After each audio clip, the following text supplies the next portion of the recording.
عندي كلمتين للست الحقودة. يعني في ستات حقودة كتير، او في ناس عموما حقودة كتير. ليه الحقد؟ ليه الحقد؟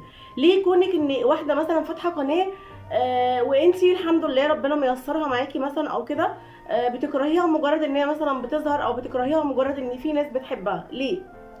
ليه ما نحبش الخير لبعض؟ ليه كلنا ما نحبش الخير لبعض عشان ربنا يكرمنا؟ ليه؟ انت متغاظه من واحده، حاجه من الاتنين: يا تشيلي الاشتراك من عندها، يا اما تعملي زيها، ملهاش حل تالت.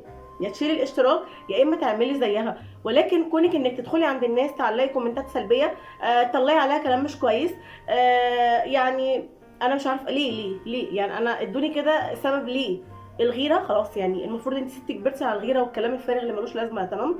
غيره ايه؟ وبعدين انت لو واثقه في نفسك مش هيهمك 30,000 واحده قدامك.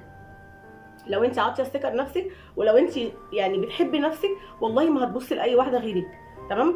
الجمال ده بتاع ربنا، والحب ده بتاع ربنا، وكل حاجه بتاعت ربنا. فبلاش يا جماعه نكره الخير لبعض، بلاش نكره الخير لبعض، خلينا نحب الخير لبعضنا عشان ربنا يكرمنا جميعا. تمام؟ وانا عمري في حياتي اقسم بالله ايدي دي ما لمست حتى الاذى. يعني عمري ما حطيت لحد حتى ديسلايك، يعني ديسلايك عمري ما حطيته، لان دي قناه انا فاتحاها، دي قناه فاتحاها، مش بلعب فيها. لا، انا بقدم محتويات، كنت بقدم تحديات، وبعد كده قدمت الناس طلبوا مني وقدمت الطبخ، وان شاء الله باذن الله هرجع تحديات تاني باذن الله، وبرده هطبخ في القناه. وربنا يا رب ييسر للجميع ويهني الناس كلها يا رب. ومش شرط تعملي كميات اللي انا بعملها في القناه او اي حد بيعملها على القنوات. كل واحد يعمل على قده يا جماعه، كل واحد يعمل على قده. انا دلوقتي مثلا لو انا بطبخ مثلا 2 كيلو لحمه، انت قدرتي تطبخي نص كيلو، مش عيب، هيطلع برده، هيطلع لك نفس النتيجه وهيطلع لك طاجن. حبوا لبعض الخير، حبوا نفسكم. يعني حبي نفسك، مش اللي هو تبقي انانيه وكده، لا، حبي نفسك ان انت تقبليها زي ما ربنا خلقك وزي ما ربنا عايزك. الحمد لله انا ربنا خلقني كده، خلاص انا عاوزه، يعني خلاص انا الحمد لله رب العالمين. كل واحده فينا جميله الجميله بروحها، جميله بشكلها، الجميله في كلامها. اللسان، يعني جمال اللسان احسن من جمال الشكل. سيبكم بقى من الكلام ده كله. بعدين انتوا يعني المفروض ناس كبرتوا وعقلتوا على الغيره والحوارات الفارغه اللي ملهاش اي 30 لازمه دي. اكتبوا الحسنه، يعني اكتبوا الكلمه الطيبه، بلاش غل، بلاش حقد، بلاش فلانه وحشه، بلاش علانه وحشه، لان انت اللي بتقولي عليها وحشه دي احسن منك. عشان تبقي فاهمه، كون اني انا طلعت من لساني ان فلانه وحشه، يبقى انا اللي وحشه مش هي اللي وحشه. ليه؟ لان انا رحت اتكلمت عنها بالوحش. الست قاعده مكانها ما اتكلمتش ولا نطقت نص كلمه، انا اللي طلعت عليها الوحش، فبالتالي يبقى انا الانسانه الوحشه. فانت لما هتطلعي على انسانه حاجه وحشه، يبقى انت اللي وحشه مش هي اللي وحشه. ولما تكتبي كومنتات، ايدي دي اللي بتكتب اخلاقك وبتكتب تربيتك اللي بتكتب، مش انت. تربيتك هي اللي بتكتب.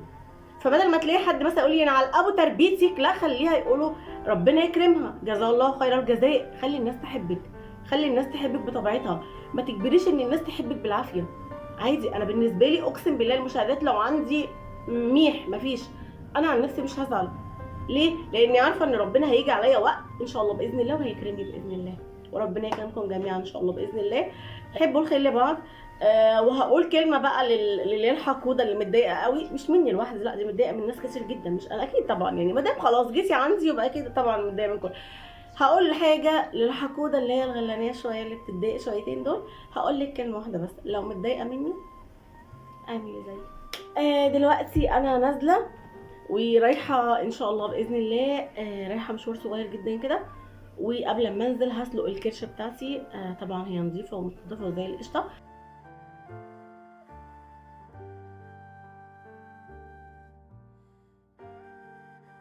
ان شاء الله باذن الله هنعمل احلى بقى طاجن كرشه، حاجه كده قمر قمر قمر قمر قمر، كالعاده اللي انا بقولها قمر. انا يا جماعه واحده شايفه الدنيا كلها قمر، فمحدش يزعل. اللي شايف ان القمر ده وحش ما يتفرجش عليا، اللي متضايق من كلامي ما يتفرجش عليا، خلاص. يلا على وضعنا يا جماعه لحد ما نقابل ربنا ان شاء الله. حطي لايك للفيديو، يلا بينا. هنخرج، لا انا اللي هخرج مش انتوا طبعا، مش هاخدكم معايا. هخرج وهرجع ان شاء الله هعمل معاكم احلى واجمل